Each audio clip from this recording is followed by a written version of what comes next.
Hey, I'm Angie Moore. I'm an alcoholic. Thank you very much for asking me to come. I'm honored to be here. It sounds really strange to be from Tobaccoville. We're still really new up there. But anyway, my sobriety date is May 2nd, 1994. We just moved, so my home group to be is the Mayberry group in Mount Airy, and my home group for a long time has been the Back to Basics group in Graham, North Carolina, and I'm very grateful to both groups. I have a sponsor. She's not nice, but she loves me enough to tell me the truth, and I need that. I so desperately need that, because patting me on the back telling me it's not me never did much for me. We stopped at my mother's on the way, and she walked us outside when we were leaving, and she pointed at the house across the street and said, "It all started because of her." And all these years later, it's still not the baby's fault. It's the girl that was across the street. But I don't get that in Alcoholics Anonymous, thank God. So I'm supposed to tell y'all in a general way what I was like, what happened, and what I'm like today, and I will do the best I can with that. I won't lie to you on purpose, and we'll get out of here on time. And that's about as good as I can promise. I was born in High Point, raised in Greensboro, youngest of 3 children, and like I said, I was the baby, and that is the best spot, I think, in a family to be in, especially for a budding alcoholic, because nothing was my fault. I could poke everybody, and they would retaliate, and they would get in trouble for it, and I wouldn't, and you just, don't be mean to mama's baby, and being the baby was good. My sister and brother were really smart. They were good. They did everything they were supposed to do. They were active in all this stuff, and I could not stand them. They were just overachievers. They did all their work. I mean, it was just, they followed directions, and they made me look bad as I got older. They always said that Angie, she could do so much if she just apply herself. And Angie didn't apply herself at what they wanted me to. I applied myself later on to what was important to me, and that was when I found alcohol.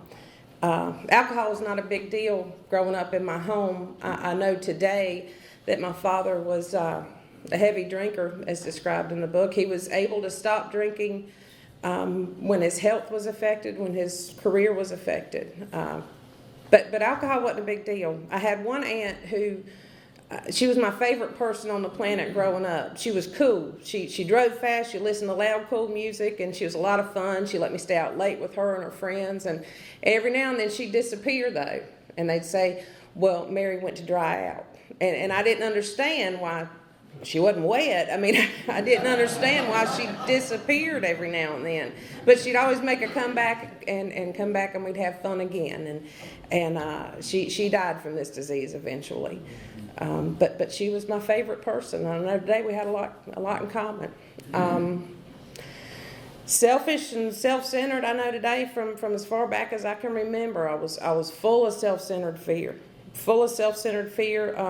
Afraid to be the center of attention, but demanding it at the same time. And I don't know if that makes sense, but I wanted everybody to take care of me and look after me and do what I wanted them to do, but I was terrified to have to try to perform in any way, to do anything that was going to be judged. And I thought I was that important that everybody was judging everything I said, and I was afraid. There was nothing that happened to me when I was little. My family was wonderful. They still are today. It was just me being full of self-centered fear. I was very young the first time that I recall drinking. And the first time I recalled drinking, I got drunk, and I was with cool people. And it was that girl across the street from Mama's house, but it was not her fault. She didn't have the police called on her that night. I did. But that first night, I mean, I felt comfortable in my own skin. That fear was gone, and it was just wonderful. I was just as smart as everybody else. I was as fun as them. I could dance, all those things that we hear. I mean, that all applied to me. And that first night, I disappointed everybody. I scared my family to death. The police were involved, and And it was a bad scene. And that kind of is what happened until I got to y'all. I was put in my first treatment center when I was 14 years old. And I was not ready to be there. Everybody else was ready for me to be there, and I'm fully qualified. I did. But I was not ready to be there. I was not anywhere near done. After that first time drinking, I sought out alcohol at every opportunity. That's what I applied myself to, because it made me feel okay in my own skin. Finally, something made me lose the fear. And I set out to drink as much as I could, as often as I could, and I would leave to go do that. My mother did not feel that was appropriate in her home for a young child to be drinking. I was 11-ish, 12-ish. So I would just leave and stay gone. I would find the people that thought it was okay for me to be drinking at that age. And I would find them, and I would stay gone as long as I could, as long as I needed to do what I needed to do. And they were ready to put my face on a milk carton early on. All those times I disappeared, but I was never leaving for good. I knew where the shower was. I knew where the food was. I knew where the fabulous prizes were if I'd just come home. But I just wanted to stay gone. I stayed gone until the alcohol was gone. I stayed gone until all my resources were used up, and I had to get somebody to help me out of something, and I could always depend on them for a long time. So they put me in that first treatment center, and I made my great escape. I was incredibly cool. I forgot to tell you that part. I was the coolest person I knew. I just had a truckload of cool. And so I was put in this place, and I did not want to be there, obviously, so I was going to break out. And I had that Mission Impossible music in my head, and I'm doing the thing. And this other girl and I, we escaped from this adolescent locked unit in Burlington, as a matter of fact. I had never been to Burlington that I knew of, didn't know how to get anywhere anyway. When you don't drive, you don't know what roads are where. So we're up there, we made the great escape, and we didn't know where to go because we didn't know where we were. So there was a little convenience store like 2 blocks from the unit at the old hospital there, and we called somebody on the payphone that we knew that could come get us, and we just had to wait. Well, they call the police when adolescents take off, and the police pulled up, and this girl said, "Come on, Angie, we gotta go. We gotta jump this fence." And she ran, she jumped on the fence, climbed up, jumped down, and took off. And it was beautiful. It was a nice, graceful move. I, however, had not been applying myself to any physical activity at all. I ran, jumped on the fence, and kind of hung there like a cat until the officer said, "Are you ready to go?" "Yes, sir. I'll go with you." So they locked me back up in this terrible place, and were doing terrible things like trying to help me. But I have to tell you, I escaped. A week later, I left, and a couple of people went with me, and I promptly used them up, ditched them, found some folks, and stayed gone until my family met my demands. And that's what I did over and over and over. I'd call them. It's been 2 weeks. They're probably getting desperate. They're probably really worried. I'd wait till the mad went away and they were afraid. And I'd call and say, "Are you going to meet my demands? Are you going to let me come home, get off my back, and let me do what I want to do?" I'm 14 years old, and I'm demanding that they let me drink alcohol, that they don't complain when I stay gone for days, and that they fund it. "I want you to fund me hurting me." And they would say, "No, Angie, we can't do that. If you'll just come home." And I'd say no, and I'd hang up on them. I terrorized my family. I terrorized them. I've had daughters that age, lots of daughters that age, and I can't imagine going through that. So I'd wait another week or so, and I'd call again. And it was like I was holding myself hostage. You meet my demands or the girl gets it. I will hurt me if you don't do what I say. And finally they would cave. They wouldn't say you can drink, but they'd say, "Just come home. We'll loosen up. We'll let you do what you want to do." And that went on for weeks and weeks until they would finally cave, and I did that over and over again. I began a series of just using people up, and that was early on. So I went on doing this kind of stuff, disappearing and doing my thing and getting in trouble and getting bailed out of trouble. I'm very fortunate that my family, I'm not sure they were always able to do it, but they always found a way to do it. And they were kind of over that by the time I got here. They moved out when I was 16 or so, and my sole purpose in life was to drink. My sole purpose in life was to do what I needed to do to feel better. I got into some really fabulously sick relationships, and I was the sickest one of the bunch every time. But these things that I wasn't raised to do became a way of life. Stealing became a way of life.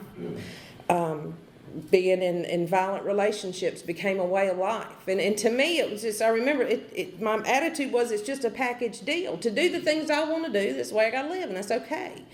I wasn't raised to be that way, but it became okay. It became acceptable because that's what I felt I needed to do to get what I wanted and to feel like I think I needed at the time to feel. I did not know how to be comfortable in my skin. I couldn't interact with people. I didn't feel comfortable doing anything. I got a series of pretty decent jobs for somebody who was useless. I got a lot of good jobs, you know. Somebody would try to help me out, and I would go, and they'd think, my goodness, that Angie is a really go-getter. I mean, look at her. She's just working hard. She's got a lot of potential. And then at some point during some day, it was never long enough to get insurance. I never stayed anywhere that long. But at some point during my employment, that feeling would hit. Somebody would just glance at me. They didn't mean to do it. They would just look my way, and I would know that they knew what I was on the inside. And I don't think that makes any sense, but I would get that feeling that they knew what I was on the inside, that they knew I'd already compromised what I was raised to believe was right and true, and I'd need a drink. I would just need a drink. And I might tell me I'll come back later. You know, I might tell me I'm just going to slip off for a few minutes. I'm going to go do it at lunch or whatever. But I never came back. Once I started, all bets were off. And so I would just evaporate from these companies. Nobody ever fired me much. Maybe a couple. My father fired me a lot. But I would just evaporate. They wouldn't know what happened to me, you know. And that's what I did. I'd use people up and disappear. I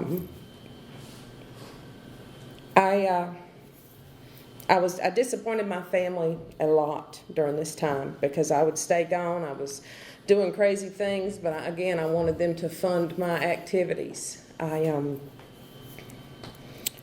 got into the sickest of the sick relationships because I was the sickest of the sick, and our whole relationship was based around drinking and such, running the roads. Can't spend your paycheck on rent or lights because you got to spend it on alcohol, run the roads. We've already ran up tabs everywhere by the end of the week, and I mean, it was acceptable. It was okay. It was steal the neighbor's Duke Power. That's what you do. I mean, that's what we did, you know. Need tires? Steal them. It's okay. Leave that car on the jack. It'll be fine. It doesn't matter. But it was just stuff like that. And you know, we were sick and we would try to kill each other. And it was insane. It was absolutely insane. But I told me, this is okay. You know, it was okay. Because every now and then I get my way. And I always seem to find a way to drink and do what I need to do to feel okay in my own skin. And you know, it's brilliant. And I'll take credit for this idea. Our lives were so crazy, I decided to have a child. And that was brilliant. That was absolutely brilliant. I was 21 years old, and I had my daughter, my first daughter. And everybody thought I would calm down when I had this child, you know. I mean, everybody thought that now Angie's going to get it together. Now Angie's going to act like she's got a brain. And I could not drink. She was 2 days old. We went back to my mother's because they wouldn't let me take her back to where I had been living. It was too crazy there. So we went back to my mother's, and she was going to let us stay there for a while and help me get it together. And I said those words, the biggest lie. I said, I just need to run out for a few minutes, and I'll be right back. And I meant it when I said it. But see, to me, I had done the planet a favor. I had stayed sober for several months. And I deserved a drink. And once I left, and once I started, all bets were off. And I did that over and over. My mother had raised 3 children, you know, but I was forcing her to raise mine. Now, I would rush in on self-righteous horse and say, this is my child, and you people should not be making decisions for my child, and I don't like what you dressed her in, and all this nonsense, when I needed something, or when I wanted to stir the pot, or I wanted to just, I felt guilty periodically, and I would rush in and take my daughter and snatch her out from the people who were caring for her and being kind to her. But I did that over and over. I'm not proud of these things by any means, but it's my story. I took that child to some places I would not go today with an armed escort. When she was a month old, we got arrested. She set me up, I think, because she was shady from early on. No. She's a wonderful girl, a young woman now. But she was a month old, and I got arrested for doing some things when I had her with me. And there were some felonies involved, and it was a very bad scene. It was an incredibly bad scene. And you know, people watching my show that were close to me thought, you know what, this should be enough to wake her up. Now she's going to get it together. And my attitude was, now I need a drink. Y'all just back out. I gotta back out. I gotta figure this thing out. Let me just get a drink. Knock the edge off. I deserve it. It's not fair. They did this. They did that. And I really, at the time, could not associate my problems with my behavior. You know, it was not my fault. It was somebody else. They don't understand. They should be out catching people, you know, instead of wonderful, upstanding people like me who are unemployed and steal everything they have and disappoint folks and all that. God's grace is that daughter turned out just fine. Along about this time, I met what I call, looking back, Mr. Clean. Mr. Clean didn't park in handicap. He drank like a beer or two after work. He had a job, paid taxes. I mean, it was just really incredible. And my family, everybody was like, you know what, Angie, go. This is great. You know, you can be driving a minivan and be normal, and it'll be wonderful. And so I moved to Virginia with Mr. Clean. And I was miserable. I tried my best. I tried with everything I had to drink a beer or two after work. I tried to make those casseroles that his family was big on. I tried to be normal. I tried to do that because I wanted to be that person. But I couldn't be that because I could not drink. The 2 beers thing, I'd rather be shot than try to drink that way. It was impossible. It was awful. How could you people try to torture me like this, you know? And so I decided to leave in the middle of the night. I always broke up with people without telling them in the middle of the night. and back then, and up until I've been sober a little while, Stephanie had a little Sesame Street suitcase. And I kept that sucker packed no matter where we were. Grab and go. And I put her in the car in the middle of the night, and we came back to North Carolina, and Virginia was a terrible place, and those people were awful and evil, and casseroles are of the devil, and, you know, all these things. Crazy.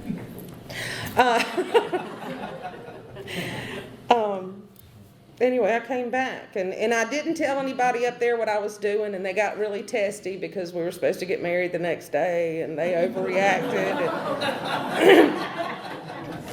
And I know today that I hurt those people because at the time they were very kind to me, and they had taken me in and been kind to my daughter too. So I came back and kept doing my thing and kept running the roads and just wide open. And not too long after that, I had another child, my Sarah. And again, everybody thought I was going to slow down, and I didn't. I got another great job somehow, and barely hung on to that for a while. And they had this flex time at this job. You could come in from really early to really late. I don't remember, but I know I flexed it out. I overflexed that job, and they didn't like that. And my mother had gotten me an apartment right across the street from this job, literally right across the street. And they were like, "Come on, you can make it. Just get across the street. Just go there." And I couldn't do that. I couldn't do that. Those women were clean and whole. See, I could dress up like other people when I had to. You know, I could get cleaned up. But I just knew on the inside I wasn't like those people. I wasn't like those people. They intimidated me. And so naturally, if I was uncomfortable, I hated them. I hated them all. And I was disrespectful and rude. And I would do things like go home to run across the street to take a drink and knock the edge off so I could go back and work like a busy bee. And of course I'd stay there and drink and do whatever I had to do. And the time to pick up the kids from daycare would draw near. And I would say, well, I'll go in a little while. I'm just not there yet. I just can't go out there and face those people yet. You know, those people were everywhere, and I hated them. And I kept drinking, and I would think, well, you know what, if they can't get me on the phone, they'll call my mother. She's the emergency contact, you know, and I just wouldn't go get them. I would just leave them to be picked up by whoever. I was arrogant enough to think, you know what, nobody will let me down, or nobody will not do what I need them to do. It'll be fine. Because it was all about me. Everything was. I hated the daycare women. They were clean and good, and they played with the children, and they fed them, and they were just wholesome and nice, and I hated those women. I could not look them in the eyes. I would take Stephanie and Sarah in there and just kind of push them in the door and try to escape before those women made me talk to them. And I remember one day I took them and I remember that lady's name. I won't tell you, but the little daycare lady. I remember everything about her. She said, "Excuse me, Miss Apperson, have you forgotten what today is?" No. I didn't know what she was talking about. No. It's Stephanie's birthday, and you were supposed to bring cupcakes. And I hated me.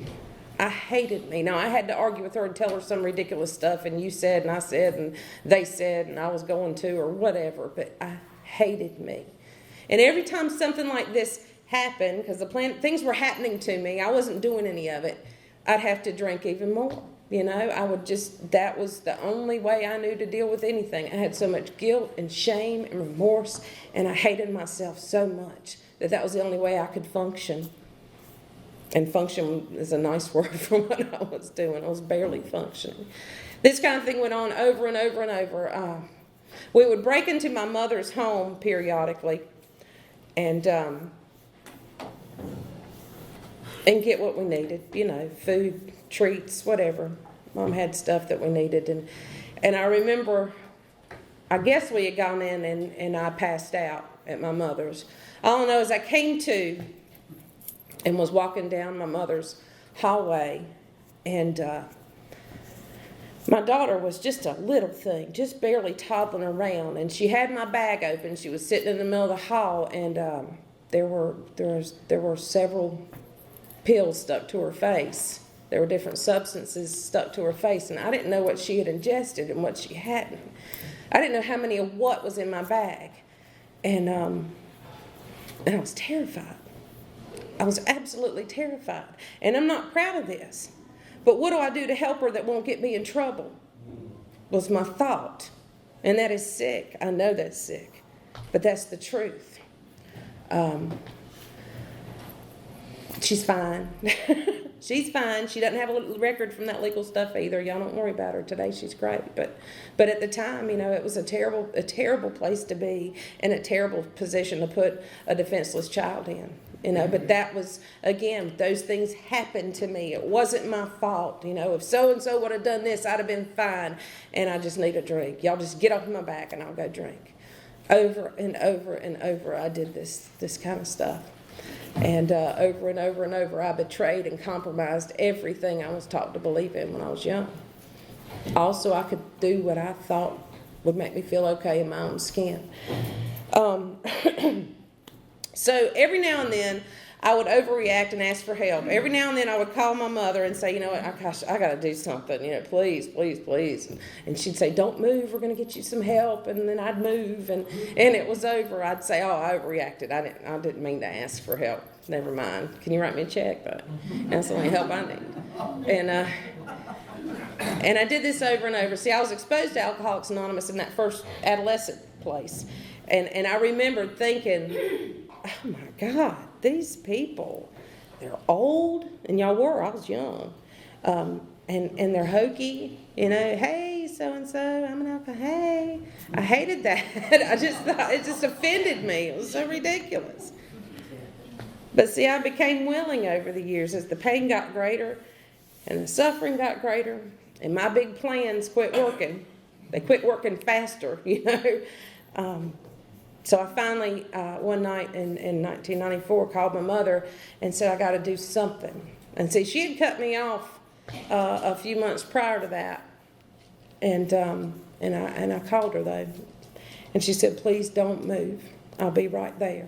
See, all these huge traumatic things happened all these years. I created all these huge traumatic things in my life. But the night that I became willing to do something different was just bizarre and ridiculous, really, looking back. I had decided that night that I was going to kill him, the him at that time, and all my problems would go with him, all my pain would go with him, because it was all his fault. Everything that was wrong with me before I met him and since was his fault, and I was going to kill him. And I could not tie my shoes nor carry out a homicide, but I was going to kill him by running him down in our parking lot with my car that you could not take on the interstate because it wouldn't go fast enough. So anyway, he stepped out of the way, in my I floored it and got up to 30 or something, and he stepped out of the way, and I didn't kill him, and it just broke my heart. And I know that sounds ridiculous, but my big vision was I got to punish him. He's the one, he's the problem, and I drank everything I could that night. I did everything I could do to feel okay, and nothing worked. Nothing worked. The pain didn't even let up a little bit, The craziness didn't shut up in my head.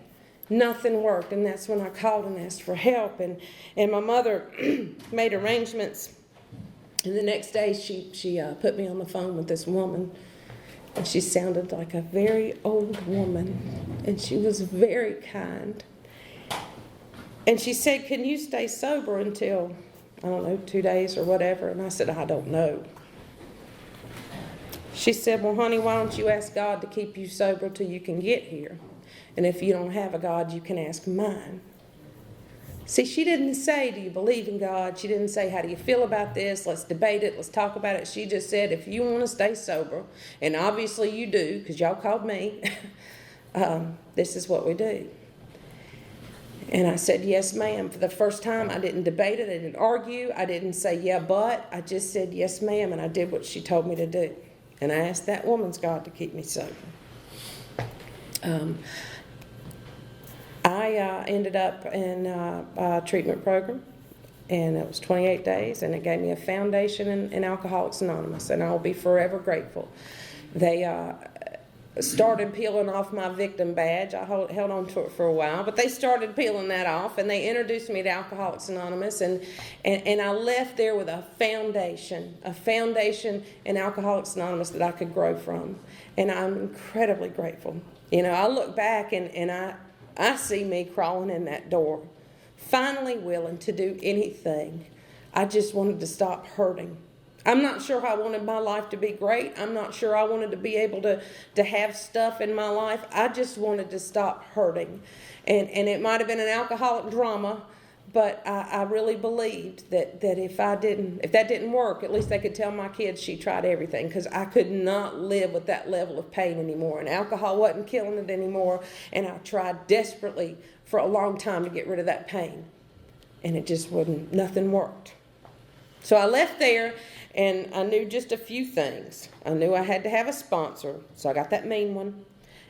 and I knew I had to work the steps, so I tried to do what she told me to do. And I had to go to meetings, hang with the women in the program, and pray.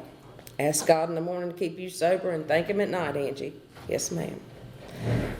I was able to follow directions, and I don't know where that came from. I mean, that's got to be a God thing, because I've never followed directions in my life up until that point. As a matter of fact, if you gave me good directions that made sense, I wouldn't follow them just on principle. Don't tell me what to do. That's the way I lived my life.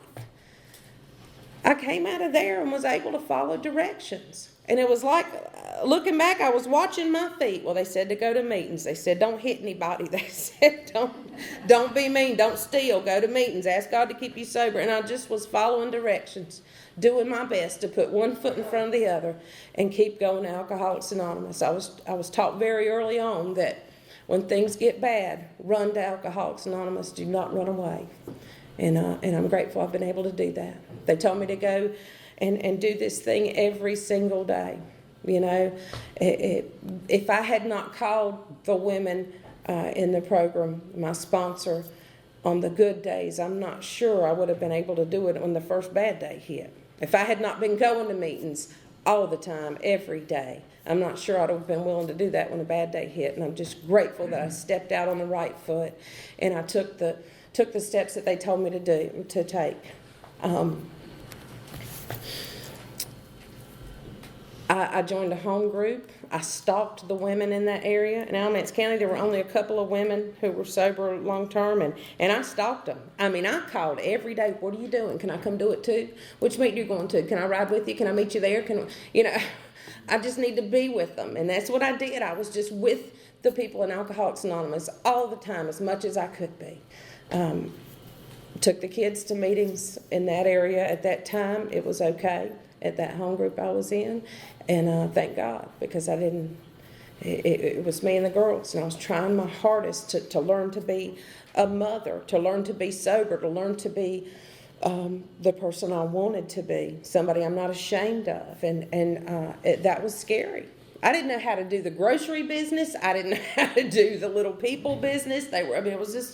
It was scary. But one day at a time, and watching the women in Alcoholics Anonymous. And I have to say, watching the women in Al-Anon, because at that time in that area, there was a very active group of Al-Anon women, and they came to our home group to speaker meetings, and they were kind to me.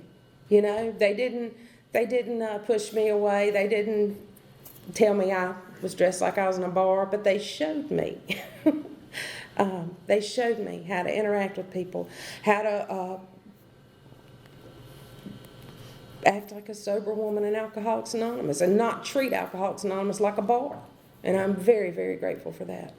I watched these women. I stalked these women. I did the best I could do to emulate what they were doing, and I followed directions. Even when I thought it was stupid, even when it made me a little mad, I followed directions because I wanted so desperately not to go back to where I had come from just a short time ago at that time. And I still don't want to go back there today. I remember that pain. So I had this mean sponsor, and we're working the steps, and I don't remember how long I had been sober, but there was whenever I got to making amends, there was this one amends I wanted to make. There was a person when I was drinking that I had harmed a lot. I had used this person over and over and over, and this person had tried to help me over and over and over. And so I put on my cape and went to go make amends. And I called his family to find out how to get in touch with him. And they said, "Oh, we're so glad you're sober, Angie, but the best amends you can make is to never bother him again." And I went back to my sponsor, and I was like, "It's not fair. They won't want me to make amends." I was like tattling on them, but she was going to go get them or something. And she pointed out in the book what it says about that. And she said, "Angie, as long as you're willing, if it's God's will, He will put this person in your path or you in His. And you'll be able to make amends, but you just stay willing." I said, "Yes, ma'am." And we moved on. I'll jump around. When I was about a year and a half sober, I guess, when my father passed away. And, before he passed away, he got really sick. He was waiting on a heart transplant, and I had taken him to the hospital so they could do some work on him and find out what they were going to do. And they told us that day his only hope was to have a heart transplant. And they told us the odds of that happening for him were very slim. And we left there crushed and devastated. And this man is the one who, when they put me in that first treatment center, he said, "That recovery stuff is a crock. If you want to change your life, change it. All she needs is a good swift kick." And I probably did at that time, but I got some later on, and it didn't seem to help. But he just didn't believe in this thing. He didn't believe in Alcoholics Anonymous. He just thought it was ridiculous because he had been able to keep his life together when alcohol became a problem. And so anyway, that day I'd been sober again about a year and a half. We came out of that hospital, and it was very upsetting. I mean, it was incredibly painful, and I didn't know what to do or say, but what I had been doing just by following directions was all I knew to pull out. It just came out. And we talked about God's grace, and we talked about the serenity prayer. And we talked about God's will and not knowing what that is, but being willing to do our part. And my father looked at me that day and he said, "My God, I wish I had something in my life like you've got for yours." He saw a change in me. I didn't see that change coming. All I did was follow directions and put one foot in front of the other and do what I was told. That's all I was doing. I really had no clue. But he saw a change in me and it blew me away. And I'm incredibly grateful that I got to spend that time with him sober and make those amends. And when he passed away, I did not have to be the one that they all had to watch. So they called us in over the years, over and over. He was near death many, many times while I was drinking, and they would call the family in, and somebody had to find me. Somebody had to clean me up. Somebody was assigned to watch me in the hospital to make sure I didn't upset anybody, to make sure I didn't get us all kicked out. It was all about me and my pain. Every time it was about me. And this time I was able to walk through it with just a smidge of dignity and grace that I'd seen the Women in Alcoholics Anonymous draw. I was able to go into that situation focusing on how I could help my family, what I could do to make my grandmother feel better, help my sister, and that's an incredible relief. I didn't have to make that whole thing about me. I didn't have to harm everybody else because I was in pain. I got to try to help. I don't know how much I helped, but I know I stayed sober through it, and I know I felt okay on the other end. It was not fun. It was not my first choice. And I'm also grateful from that experience that I had listened to my sponsor, because she used to say, "Angie, do not set yourself up farther than you can bounce back from. Don't tell God what to do. Pray for the knowledge of God's will and the strength and the courage to carry it out. Don't tell him what to do." And when I went into this situation, I didn't tell God to fix him. I just asked for the knowledge of God's will and the strength and the courage to carry it out. What is my part and what do I need to do? And I asked God to be with my father.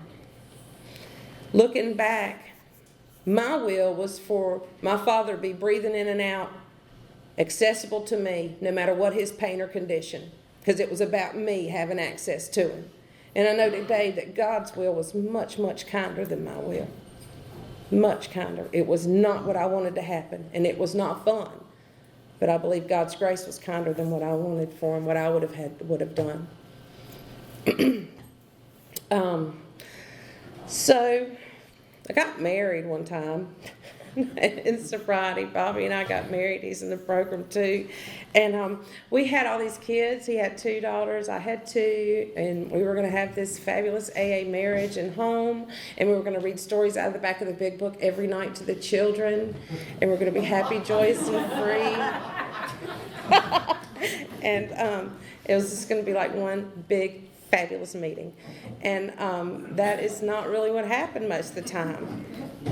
The first argument we got into that was like a big argument, I have no clue what it was about. I was smoking like 15 cigarettes at one time and tapping my feet, and he was pacing up and down the hall, and we were just really angry. And he only did this, he only beat me to this because I didn't think of it first. I am no better than he is, but he happened to be the one that night that brought his big book into me and opened it up and said, "I believe if you'll read this right here, you'd be okay." Don't do that. It was a bad scene, because it was a bad scene. Because I could hear my sponsor possibly say the very same thing, point to the very same passage, but not from him. We had been told early on, and of course we had to see if they knew what they were talking about. We've been told by this couple who had been sober a very long time, and they had been married sober for a very long time. They said, "You know what? This relationship can be a wonderful thing, but each person has to have the God of their understanding. Each person has to have a sponsor, and it can't be each other. And if you'll work the steps and do what you're supposed to do in AA, and he does the same, you two can enjoy the benefits of this program together." And we found that to be true. But we had to dabble in the God business and the telling each other what to do thing. We've called each other sponsors years ago, and tattled on the other one. like anonymous hotline. Angie's kind of crazy. You might want to check in with her that spot, you know. And then I get this call. What's going on, sport? What? You know, but we've learned, and the good news is that we both want the same kind of life, and we have been able to build a life together with all these children. We had our AA baby. We just took to college earlier this year, and God's grace. It's God's grace. She's a smart girl. You know, all of our girls are. So it's just putting one foot in front of the other, watching my feet and doing what I'm supposed to do has just come in. It's been a lifesaver. A few years ago, we were at the beach one Thanksgiving, and I got a phone call from a random number I didn't know, and the guy that I tried to make amends to after I got sober, it was his wife. And she told me that he was dying of brain cancer and had asked to see me. And God provided that opportunity. And God's grace, I was still willing. And I was able to go and make those amends. I was able to go and tell this person that he meant so much in my life and thank him for trying to help me so many times. See, this is the same person that he had told me there at the end. He said, Angie, I can't come save you anymore. I'm done. You might want to try AA again. I think they can help you. And I cussed him out and hung up. You know, I was able to go back to him and tell him how much he meant to me, and how much how he was right and how much he mattered. And that to me is a gift. I was able to make those amends, and that's God's grace. I have a daughter. Our middle daughter let us know a couple of years ago that she had been through some terrible things I was not aware of, and that some people had harmed her, and that absolutely shook my world. I was in a lot of pain, and thank God I was able to help her get to where she needed to be and focus on her. But when I was left alone that night, I was in a tremendous amount of pain. I was angry, I was hurt, I was horrified, and I didn't know what to do. And the good news is, my feet knew what to do. My feet knew where to go. My feet knew to come to Alcoholics Anonymous. And I went to my home group, and I called my sponsor, and everybody was there for me. Nobody said, Angie, you've been sober so long, you shouldn't be angry. Angie, you've been sober long enough to know what to do. You've got to pray for them. I knew that in my head, but I couldn't go there yet. I just did the footwork. I went to meetings. I went to the Big Book study, and I went to the speaker meeting at my home group, and I did everything I could do that I knew to do, and the rest followed. I got to a better place. I didn't have to drink over that, and I didn't have to go to prison for hurting anybody over that, because there was a part of me that wanted to do that and felt it would be worth it because someone had harmed my child. I was able to be there and be her mother and walk through that, and I am incredibly grateful for that. Today she's good. She's on the mend, and our family is incredibly close. You know, this is a person who did not know how to go to the grocery store. And today, I have so many things that I'm honored to be in my life. I've got so many people in my life that I'm honored to have in my life. You know, my sponsor, I joke and say she's mean. She can be. But there's never been a time that I have called her and reached out for help that she was not there. There's never been a time that she was not willing to tell me the truth and help me look at things in the way that would be productive and help me stay sober. I'm incredibly grateful for my life today. I'm incredibly grateful for everyone and everything in my life. I'm not what I was when I got here, and I'm grateful for that. But I never want to forget the pain that I was in, because I don't ever want to go back there. You know, today I'm a lot of things.